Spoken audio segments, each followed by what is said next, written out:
Good morning and much thanks for being with us on UBC TV. Thank you so very much. From the time of 6:30 till now, you're still with us. Well, I'm Robert Chirabonyonyintono. Welcome to Good Morning Uganda Agenda. Now, this morning I have a topic.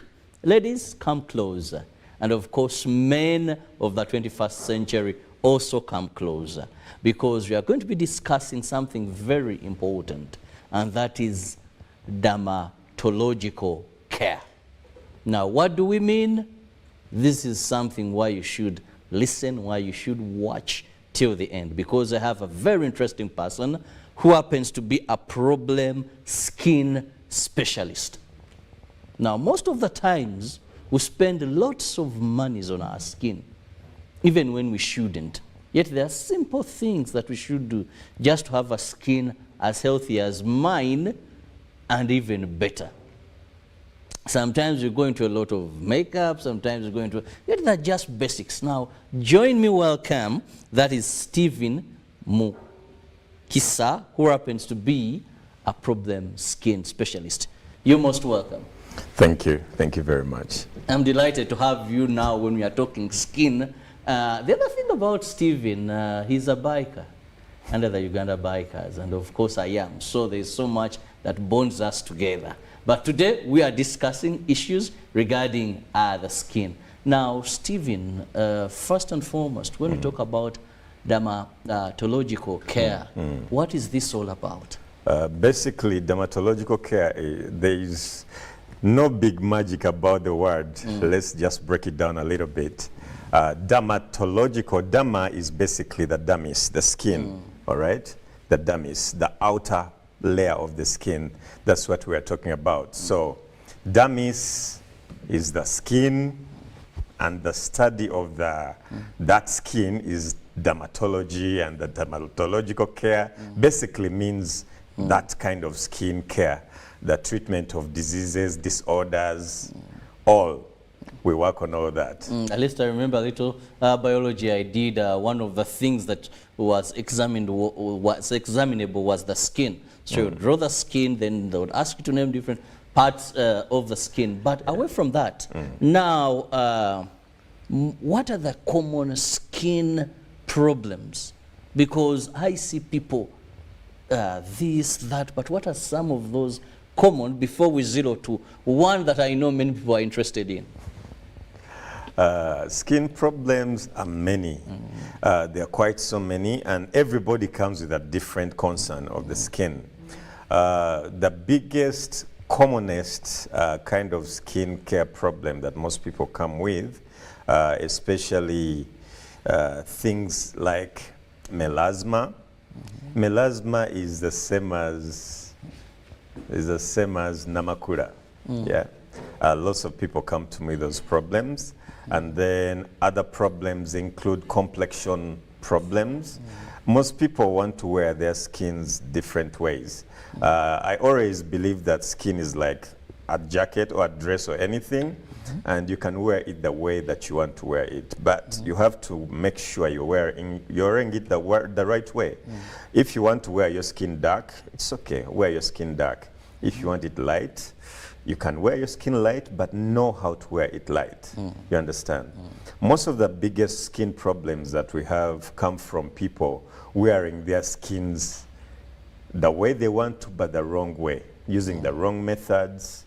And because of the wrong methods, you always get sunburns, you get the melasma, you get pigmentation disorders, you get dark spots, you get so many different problems of the skin, because people are trying to gamble around with 1, 2, 3, a number of different things.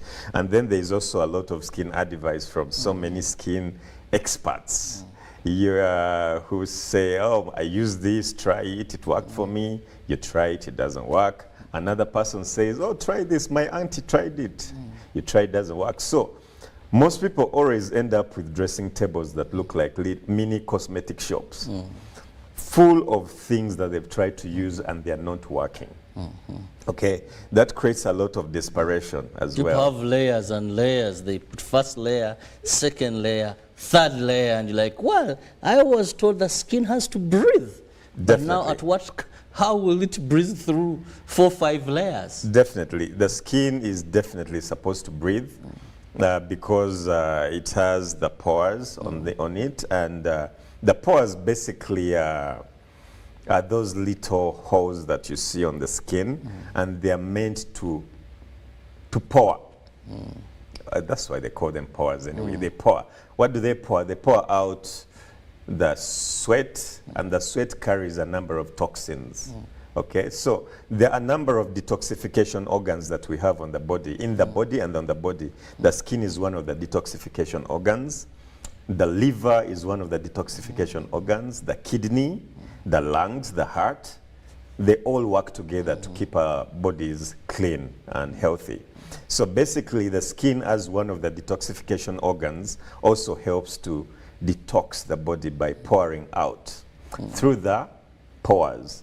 It pours out through the pores, and then you're able to. That's why they call it breathing. Yeah, it's not. It doesn't mean that the skin has any lungs or anything, but you know, it has to be, for healthy skin, has to be able to pour out the toxins that are underneath the skin. If it can't do that, then there are lots of other problems that can come around. Like, for instance, when a pore is blocked, there are so many problems that can come from the pore being blocked. Like, for instance, acne. Okay? When acne cannot survive, acne is the same as pimples. Pimples, yes. Acne cannot survive in the presence of oxygen. So when the pore is blocked on top, okay, it means there is no more oxygen entering the pore. And that is a great breeding ground for the bacteria that causes acne. The bacteria that causes acne is called the P. acnes bacteria. So when it's trapped inside, okay, now remember, if this was the pore, now it's blocked by a number of things. It could be your makeup, it could be sweat, it could be a number of combinations of sweat, dead skin. They're all blocking now the top of the pore. When they block the top of the pore, it means that now it's a great breeding ground for bacteria that causes acne. Now, when it starts breeding, remember the bacteria that causes acne, it feeds on sebum, feeds on that oil that is inside the pore. Remember, the pore carries the sudoriferous glands and the sebaceous glands. Those glands that bring out the sweat, and then those glands that also bring out the oil. The purpose of the oil is basically to lubricate the skin, to create a moisture barrier so that you don't lose moisture. The skin won't be dry at all. So when that happens, the acne now is feeding on that sebum. As it feeds on the sebum, just like all living things, you eat and then you go to the toilet, eat, go to. Now, the acne bacteria feeds on the sebum, and then it secretes a toxin. That toxin makes the sebum to start rotting. When it starts rotting, that's when you start seeing the pus. Now, the pus that you see, okay, is now that becomes another type of acne altogether. It's called a pustule. Now, the pus that you see is what terrifies most people, and at that point, that's when most people feel like, now I need to pinch my pimple. I need to remove the pimple. Okay? Well, you shouldn't pinch the pimple, mainly because whenever you pinch, you're now spreading the bacteria that is inside the pore. So basically, where you had one pimple, now you definitely get 2 pimples. Why? Because you're the one who physically moved one bacteria from one pore to another. Meaning it's very easy for you to go from one pimple to a face full of pimple in a very short period of time, mainly because you've been pinching. Okay? Pinching is the same as scrubbing. When you scrub, you do exactly the same thing. You're opening up that pore and spreading the infection around the pores. And then there are a number of ways that you can spread that infection. You can either spread the infection from the top of the skin or from underneath the skin. Now, on top of the skin, it's very easy to treat that kind of acne, especially with the kind of products that you may have, okay, the topical products that you use on top of the skin. Now, if that bacteria is spreading from underneath the skin, it becomes much harder to treat that kind of acne, mainly because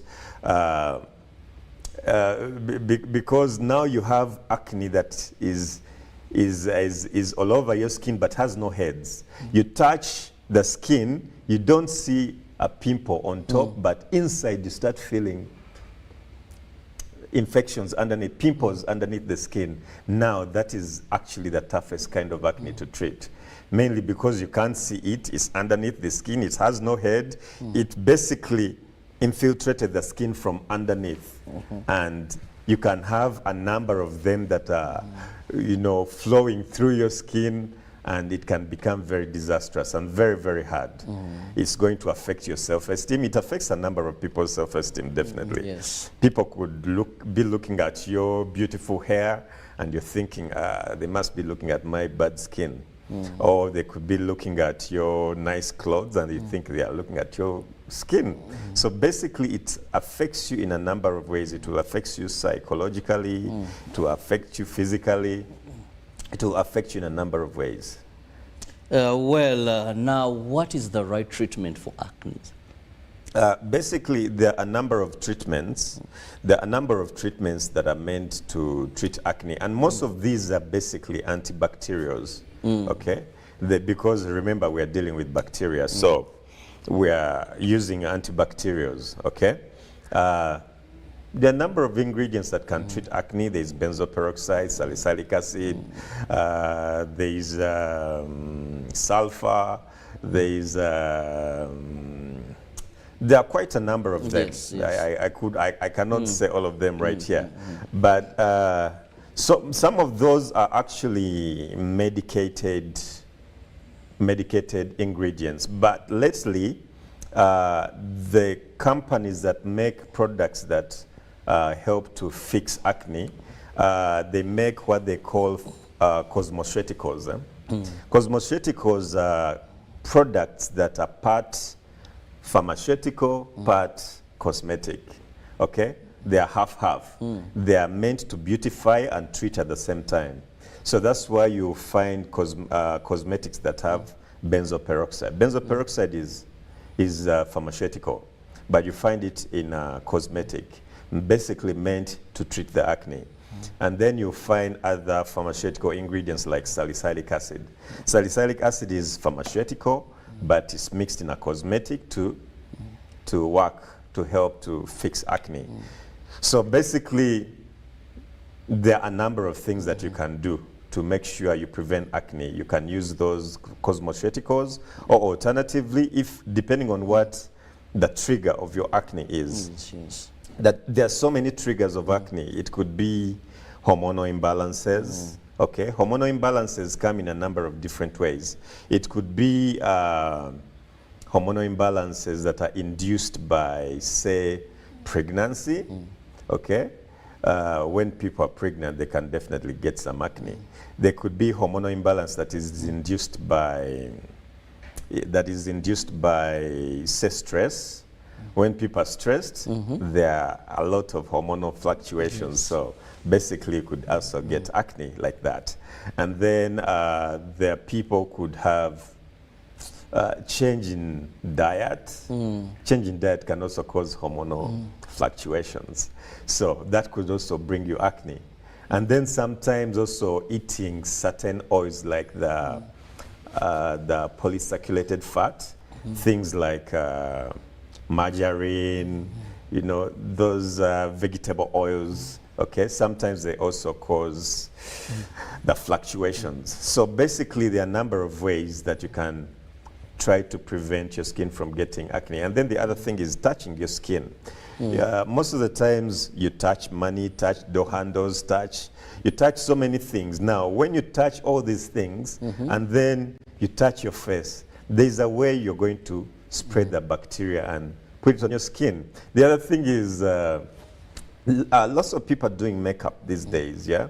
And probably most makeup people, artists are everywhere. Yeah, they want to go with, they call it the upbeat or a face beat, I don't know what they, whatever they call it. So it's very possible to move bacteria from one person to another, especially if you're going to share makeup brushes, if you're going to share makeup sponges. It's very easy to move bacteria from one skin to another. So it will be nice if you love to do makeup, go to your makeup artist and ask them to help you buy your own brushes, okay?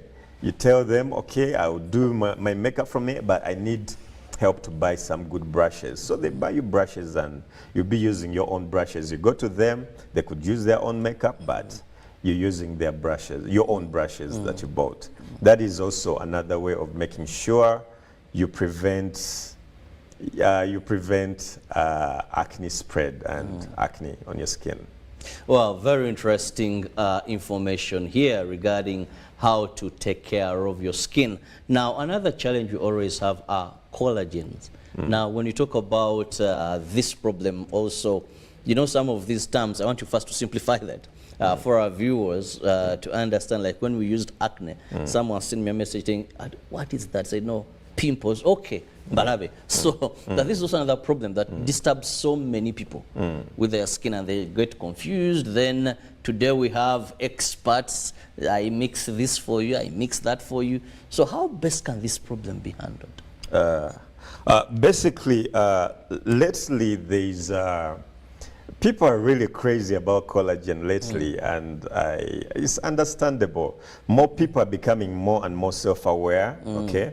More people are becoming more aware of their aging, and nobody wants to age in 2023, you know? It's a year of people who are completely ageless, okay? You should see my grandmother. She looks awesome. She hasn't aged a little bit. When people see her, they think she could be my mother, but she's my grandmother. So we're in a generation of ageless people, and many people are really crazy about making sure they preserve their beauty, they preserve their skins. And what they're doing right now is they're crazy about collagen.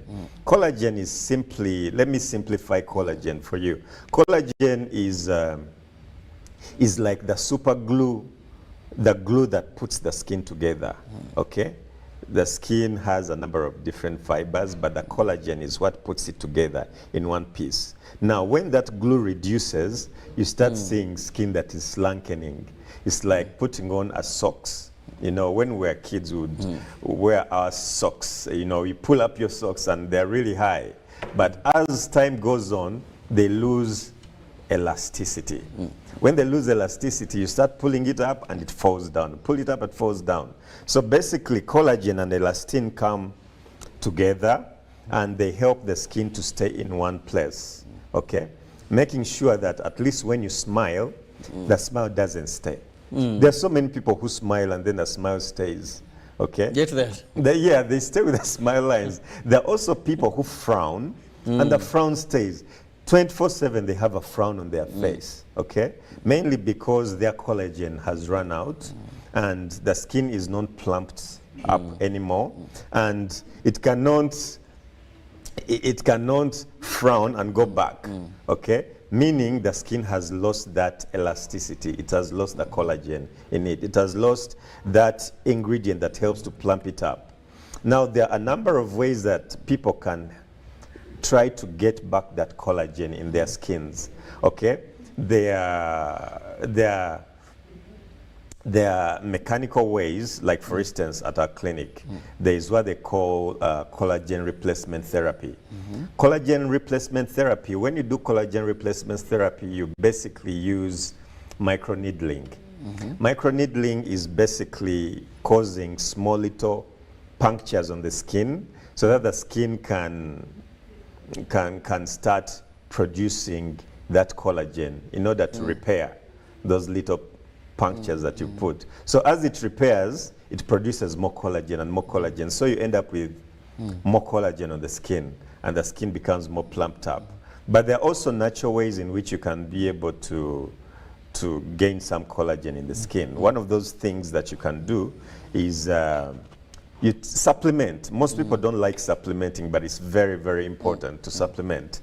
Most people, when they see supplements, they think they're taking medicine, but supplements are not medicine. Supplements are basically something that goes, you know, the way you see a supplementary budget, what does it do? A supplementary budget, basically, it means that whatever they planned for wasn't enough, so they bring in the supplement to make sure it's enough. The same thing, you eat food and the food is not enough. So what you do, you bring in a supplement to help you to supplement. So that's what the supplement does. It gives you the food that you haven't been able to eat. Okay? So when you take that supplement, it helps you definitely get better. But there are foods like vitamin C. Vitamin C helps to boost your collagen. So if you can get your vitamin C, make it a habit to take your vitamin C every day. It helps to boost your collagen in the body. And then you can also, there are also a number of things that have collagen, like, what do they call this thing that they, do they also call it chigere in English? What is chigere in English? Food. It's okay. commonly known as Moroccan. Exactly. That has a lot of collagen in it. So when you eat that chigere, it will be very good for you to replace the collagen that you've lost. The other thing that my friends, the Chinese, love eating chicken feet. Yeah. If you could allow to eat chicken feet can help you. They have a lot of collagen in them. So you could have a lot of collagen by supplementing your diet with some chicken feet. But if you can't do chicken feet, definitely do the cow feet. They will have a lot of collagen in that. And your skin will be completely ageless. Then the other thing that takes away a lot of collagen is the sun. UV radiation. I keep telling my friends, wear sunscreen. Whenever I get a chance to look at somebody, you know, you ask them, are you wearing your sunscreen today? Are you wearing sunscreen? Mainly because I know most of the biggest problems of the skin arise from the sun. Okay? But because one would think for us Africans, unless our brothers and sisters with albinism, we have a lot of melanin in our skin. And we are good to go. We do not need this protection from extra sun. When our brothers and sisters, the whites, come in, then it's okay. They usually have sunscreen. They smear it all over the body. You call it wearing. They wear it all over the body. But for us, with this black, and I don't find a purpose why I should go for that expense as well. All right, I understand. Africans, we have what we call the melanin. Melanin is that pigment that you have in your skin that helps to work as a UV filter. And the melanin comes in a number of different colors. It comes in dark brown, it comes in yellow, and it comes in red. Now, if you're naturally light-skinned, you still have melanin. The only thing is that your melanin is yellow or red. And if you're dark-skinned, you have melanin, and your melanin could be dark brown or a number of other colors, maybe red-brown, something like that. Now, it so happens that most of the African people have only one problem, is that you suffer a lot from pigmentation disorders. Pigmentation disorders, it means that you have a very uneven skin. The face could be light, the body could be light, could be dark, or a number of pigmentation disorders. So the kind of products that are used to correct those pigmentation disorders most of the times require you to wear sunscreen. That's why most of the ladies who want to lighten up a little bit, okay, you definitely need to wear a sunscreen. Why? It's because remember, when you're lightening, you're removing the melanin. Oh. Okay? You're removing the melanin. So when you remove the melanin, you must make sure that you wear a sunscreen. Now, this time you wear a sunscreen like a supplement. Okay? Now, the sunscreen is supplementing melanin. Remember, you're using a skin lightener, and the skin lightener is reducing your melanin. If your melanin was 1 liter, now it's half a liter. Now, where are you going to get the other liter? You're going to have to supplement with a sunscreen. Why? Because if you don't supplement with a sunscreen, your skin is going to be damaged. Remember, it was created with some melanin to make sure it protects it from the sun. Okay? And this time, you're removing the melanin. That means you have insufficient amounts of protection. That's when you have to wear a sunscreen. But even if you're not lightening, it's very important for you to wear a sunscreen, mainly because the sun reduces collagen. If you're a very good cook, you should be able to know that when you put meat on heat, okay, the first thing that happens when you put meat on heat, it changes color. The same thing that happens to your skin. Remember, the meat is protein. Your skin is also protein, okay? It's made of keratin, which is a protein. So when you put fire, heat on protein, it changes color. Same thing that will happen to your skin, it will change color, okay? When you put heat on protein, it loses its elasticity, it softens up, okay? That's why when before you start cooking your meat, you need a very sharp knife to cut the meat, okay? But after you put it on fire, it becomes very loose, it becomes very weak, and you can use a toothpick or a fork to separate the meat. Before you are using a very sharp knife, now you're using a fork to separate the meat. What that means, it means that heat removes collagen from your skin.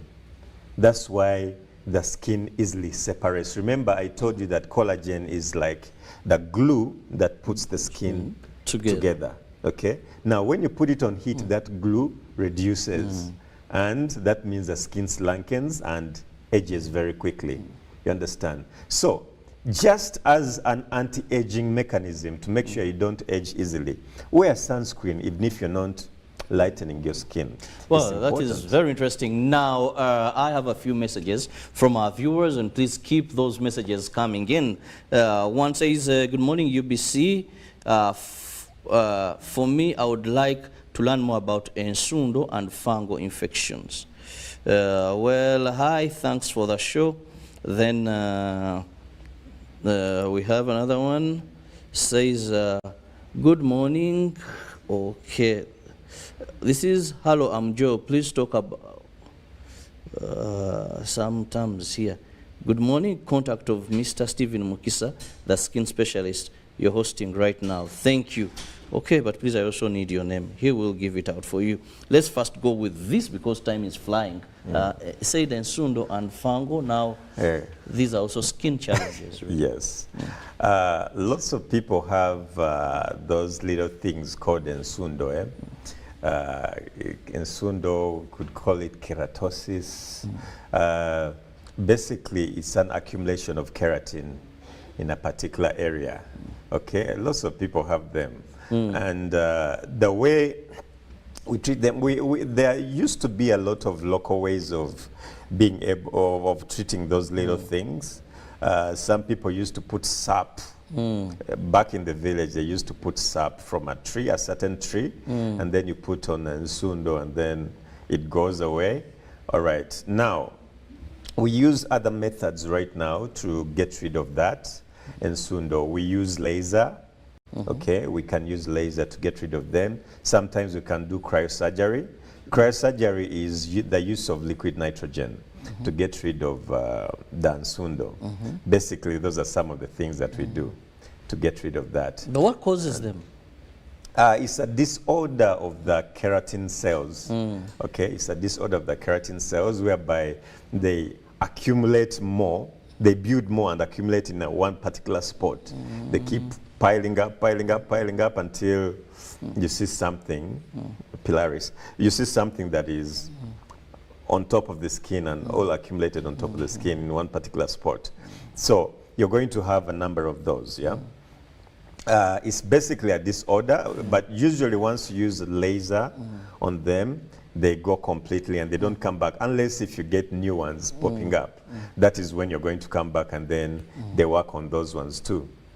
But they're definitely, they're manageable. You can manage them. You don't have to walk around with ensundo on your skin and you don't feel good about it. Though they don't pose any health problem at all. It's not like a kind of a disability, but we can remove it in case you're not comfortable with it. Well, Stephen, time is running, and of course, a number of viewers here are asking about where you're located and also asking about how best they can get you. Let's do that and move out of here. All right. Ladies and gentlemen, our viewers, I'm called Stephen Mukisa. I'm a problem skin specialist. Now, our clinic is found opposite KCCA. The building is called Impala House. Impala House, room 6B. That is where we are located. And my number, just in case you can't find us, my number is 0782 346 006 or 0751 346 006. That is how you can reach me. Let me repeat the number just Maybe in case there's someone didn't social get media. it. Do you have maybe a YouTube channel or something that is better for All these right. days? Yes. Right now, I don't have a YouTube channel, but definitely I'm planning to get one. But on Instagram, you check the problem skin specialist. That's where you're going to find me on Instagram, the problem skin specialist. That's how you're going to find me. On TikTok, on TikTok is Steve MXA. Okay. That is well, Steve MXK. MXA. Yeah. Thank you so A much for apples, yeah. for your time, and of course there's been so many questions, but those will be for another time. Thank you so much for your time, and of course our viewers, I'll be leaving you with Ruben. There's so much he has this morning in the world of sports. Have a lovely day. God bless you.